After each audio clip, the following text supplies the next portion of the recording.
Welcome, and thanks for joining the Closed End Fund Association for another discussion. Today, we will hear from an industry expert who shares insight on a timely issue affecting the closed-end fund space. Hello, I'm Libby Hastert, Content Specialist at the Closed End Fund Association. This morning, we're speaking to Rennie McConnochie, Head of Global Banks at Aberdeen Standard, and Gary Herbert, CFA and Portfolio Manager and Head of Global Credit with Brandywine Global. Both Aberdeen and Brandywine offer various fixed income investments on the global frontier, making Rennie and Gary's perspectives especially interesting. Here in the U.S., we're seeing solid growth, tax reform, and the Federal Reserve appearing to be on a steady path of increasing interest rates. Globally, developed markets and emerging markets may be at different points in the economic cycle. So here to discuss the markets and opportunities outside of the U.S. are today's speakers. Rennie, Gary, thanks for making time this morning. We'll turn things over to you. Rennie, not unlike today's discussion, we spoke with you back in June about the global landscape. Aberdeen Standard has particular expertise in emerging markets. What's the current fixed income environment across emerging markets? Well, yes, thank you very much for the question and for having me on the podcast here. The fixed income market landscape in emerging markets has been very strong over the last 12 months. If you look at the hard currency market, that returned just over 10% for 2017, and local currency markets returned around 15%. There are subsets of those in terms of sovereigns, corporates, and so on and so forth, but that gives you a pretty good feel for how strong fixed income markets have been in the emerging markets area. Interesting, because we were at a year where we saw the Fed raise rates. A lot of investors have always historically been worried about EMD and EM equities, for that matter, underperforming in a rising rate environment. But that's clearly not the case in 2017. There are a number of reasons for that. Firstly, I think it's fair to say the Fed flagged its rate rises pretty clearly, so markets were prepared. And the second point is that the strength of corporate and fiscal balance sheets in emerging markets, in general terms, there are a number of exceptions, but in general terms, remains pretty strong. So the result or the possibility of hot money leaving markets on rate rises hasn't occurred. So I think net-net, the environment remains a positive one. It's been a very good year 2017 to have been exposed to emerging markets fixed income. Spreads are now sitting at about 285 basis points, so they've continued to grind in, and investors have made good money. Great. And Gary, if we can go ahead and look at the opposite end of the spectrum, can you tell us about your sense of the fixed income environment in more developed markets, like Europe and Japan, for instance? Yeah, thank you, Libby. So our viewpoint on the fixed income markets in developed segments like the UK, like continental Europe and Japan, we see a high degree of overvaluation. We see stronger economies, better economic growth, obviously caused by or affected by, I would argue, unorthodox monetary policy. We think some of that will be pulled away over time. And because there's stronger economic growth and modestly rising, and again, I'll use the key term, modestly rising inflation expectations, we think most of those developed market yield curves offer very little value. One only needs to look at the German yield at negative 15 basis points or so and recognize that there's a high degree of overvaluation. So having a lot of interest rate sensitivity or exposure to what we would characterize our negative real yield sovereign bond markets in the UK, in continental Europe, and in Japan, we think makes for a money-losing proposition. So we do not favor exposures to that market, and in fact, believe they are very, very richly valued at this point in time. Great. And Gary, where are you currently finding value in the global fixed income market outside of Europe and Japan? And how do you factor in the currency aspect when you're identifying these opportunities?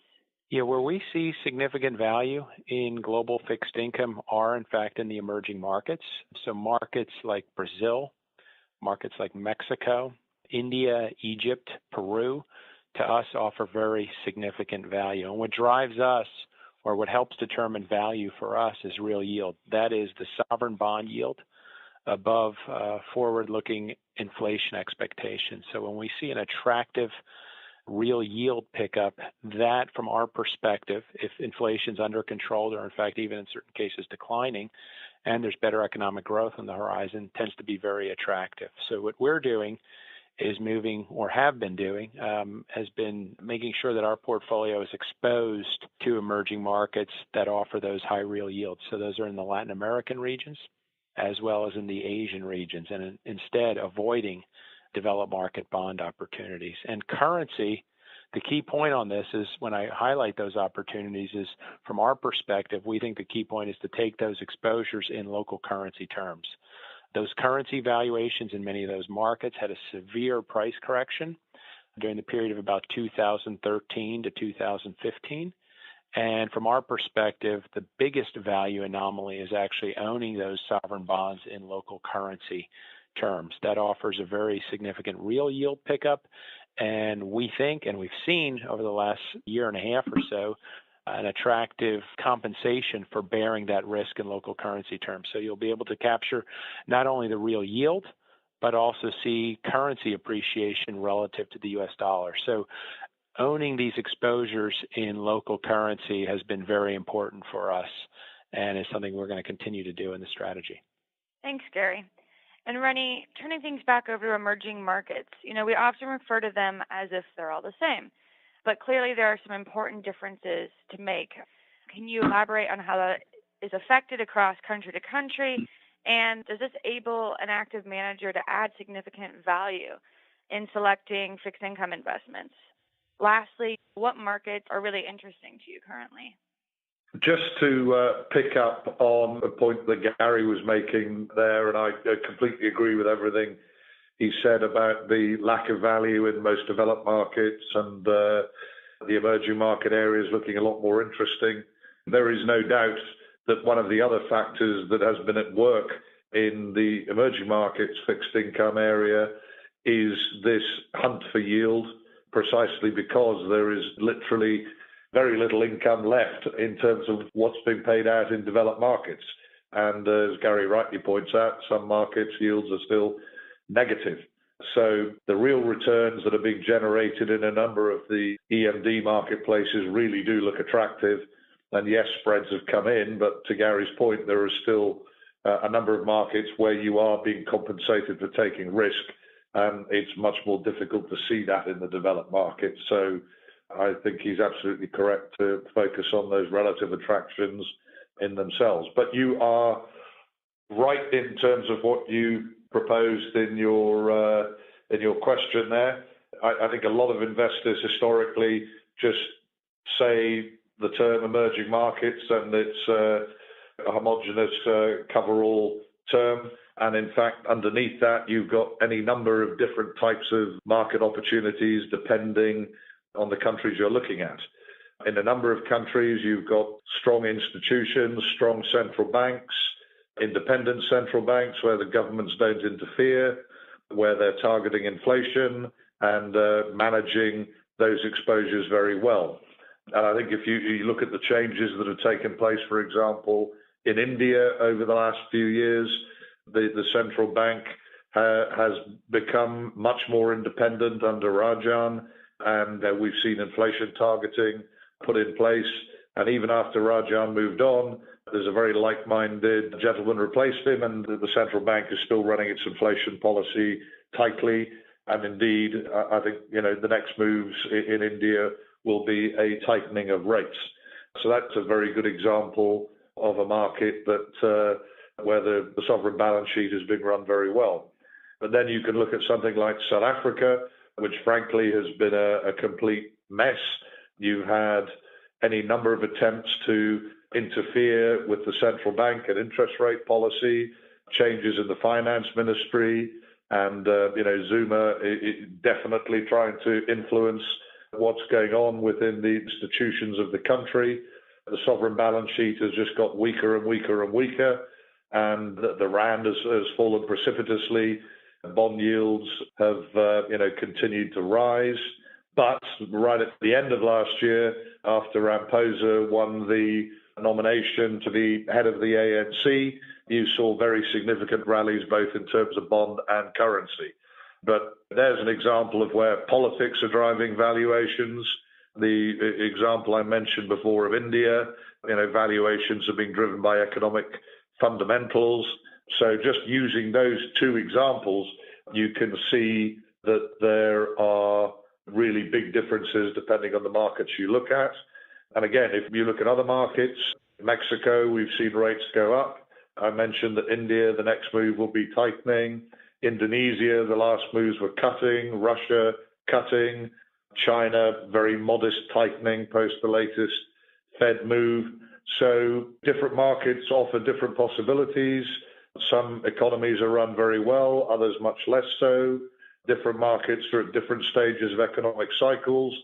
So there really is a very wide variety of opportunity within the emerging market fixed income space. And therefore, I think from an investor's point of view, you want to work with the manager that is highly active in the space, high active market share within portfolios to take advantage of all the opportunities that are there. And given the variety of opportunities, active management, I think, is really the only way to play this space. And indeed, if you look at passive vehicles, there's an awful lot of markets just are not included in indexes at all. And so you really do narrow your opportunity set. So yes, I think it is a market that lends itself to active management. Rennie, I think one of the things you made clear when you were talking about these emerging markets is that while, yes, working with an active manager can help enhance your investments, there's always risk with all the opportunities. So, Gary, turning things over to you, what risk factors should investors be sensitive to, especially when they're investing in fixed income outside of the U.S.? Well, sure. I think Rennie's touched on some of the points, but I would say political risk, whether it's in Mexico or South Africa that we've seen recently, Turkey as well, it's been prevalent in. But that's a major element of investing in emerging markets. It's certainly been the case with Brazil, kind of the darling of the emerging markets over the last year or so. But that political risk is really something that is prevalent when investing in fixed income outside of the U.S. And you can even argue that it's important now in investing in the U.S. markets as well. We've got our own political issues here domestically. So that's one of the factors that one needs to consider in terms of investing outside the U.S. is the political impact that events can have on yield curves as well as currency valuations. As well, I would say credit risk. This is a conversation that's not just focused on sovereign bonds, but also corporates. So whether it's investment grade or high yield, when seeking additional yield opportunities outside the U.S., typically credit is a consideration. So that credit or default probability risk is embedded in some of those corporate instruments, whether they're investment grade, high yield, or even structured credit instruments. We look at mortgage investments, asset-backed investments globally, as well as credit investments globally. So that's a key factor as well to think about when investing outside the U.S., as well as in certain cases inside the U.S. And then I would argue the overarching risk today is the concept of inflation risk, whether we will in fact see inflation. If it does rear its head over time, that's probably a principal risk that many investors, whether they're in sovereign or credit instruments, are not necessarily well prepared for. It's our expectation that inflation will be relatively subdued. So it's not something we can neglect, but we think it's something that is unlikely to revalue portfolios negatively in the shorter term. So that's another risk that one needs to consider in terms of portfolios. And then finally, because we take a lot of our exposures now, Rennie and I have both highlighted that there's opportunities in emerging markets and in local currency terms, we would argue that there's currency risk when trying to pick up these higher real yield opportunities. That's both a risk as well as an opportunity. And so having a process that identifies real yield or the potential for price appreciation in these currencies vis-a-vis the dollar or another currency is really important. But those would be principal risks in portfolios. So political risk, inflation risk, credit risk, and currency risk. Now, Rennie, Gary obviously touched on inflation. In the U.S., Europe, and Japan, inflation has been relatively low for some time, but inflation in emerging markets can be a lot more volatile. How do you address that risk in your EM fixed income portfolios? Rennie? Yeah, we'll talk a little bit about inflation. I just want to add one more thing to Gary's very solid analysis of risks. The one other thing I think investors have to be very wise to is also liquidity risk. And in an environment where you've got a number of investors who are growing their exposure to EMD because they love the asset class, and that's great. You may have other investors who are merely just hunting for yield and finding yield in a different part of the market they may not know so well. A number of these areas, particularly when you start to see some sell-offs, you suddenly find there isn't any bid for your paper. So investors have to be cognizant of liquidity risk as well as all the other points Gary very rightly made. And yes, inflation is one of those risks. And to Gary's point, in developed markets at the moment, inflation is probably very much a tail risk in most people's eyes. That may be right, it may be wrong, but I haven't seen much change in the view of the lower for longer environment in terms of rates, be it US, be it Europe, or be it Japan. As you rightly say, the emerging markets inflation picture is both different and varied. And one of the other points I'd like to make is it's not necessarily inflation itself that is a risk. One should be much more focused on the direction of inflation, because some of the fixed income markets with the very highest levels of inflation have provided some of the strongest returns because that inflation is coming down significantly. And I'm thinking in particular over the last 12 months, even though it's got a little bit more bumpy again, I'm thinking of Argentina as a good example of that. So, what the market rewards is a change in the trend to a downward trend in inflation, and then you can get some very exciting returns. And that very often is coupled with stronger currency as well. So to Gary's point, some of the local currency returns in those environments can start to look very attractive. So it's not just looking at a country and saying inflation's high. Where is inflation going? What is the central bank doing about rates? Is it hiking rates to push inflation down? And then analyzing what's happening there. And then again, I touched on it before. Some countries have very strong governmental and economic institutions where they run very sensible, independent policy, others much less so. And again, when you're looking at inflation risk, you should be a lot more nervous of those countries where the institutions are weak. I mentioned South Africa before. I think that is a very good example. And if you want to go right to the basket case end of things, looking at Venezuela, the latest data implies the Venezuelan economy imploded by over 16% last year, currency plummeting, and very, very high levels of inflation. So inflation is a risk, definitely. I think speaking very generally, if you look at where the emerging market world is now relative to 10 or 15 years ago, in general terms, economic institutions are a lot stronger. Central banks tend to be more independent. Fiscal balance sheets are stronger. Corporate balance sheets in the EM world are stronger. And again, it clearly varies from country to country. But I think the last real big crisis, particularly in Asia in the late 90s, taught a number of these countries some very strong lessons. And they have been managing their economies significantly more prudently. So is inflation a bigger risk in the EM world than it is in the developed world? Absolutely. But are there countries where that risk is de minimis and fiscal management is strong? Absolutely as well. So a country like India, which I've touched on before, we think the Indian story is a very, very good story where you've seen inflation brought under control. You've seen all sorts of other reforms taking place within the economy. And we think the Indian bond story remains a very attractive story. We've seen significant flows into a product we have in that marketplace.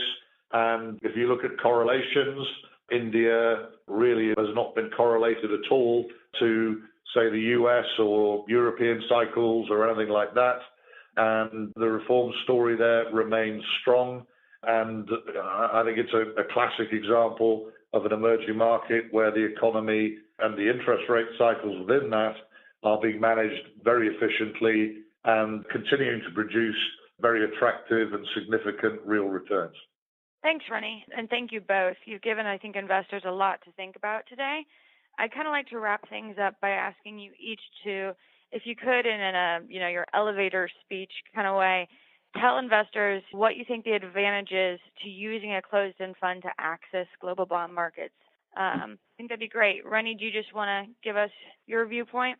Yeah, I think closed-end funds are a very good way to access emerging markets in general and fixed income within emerging markets in particular. And there are a number of reasons for that, and some of them I've touched on.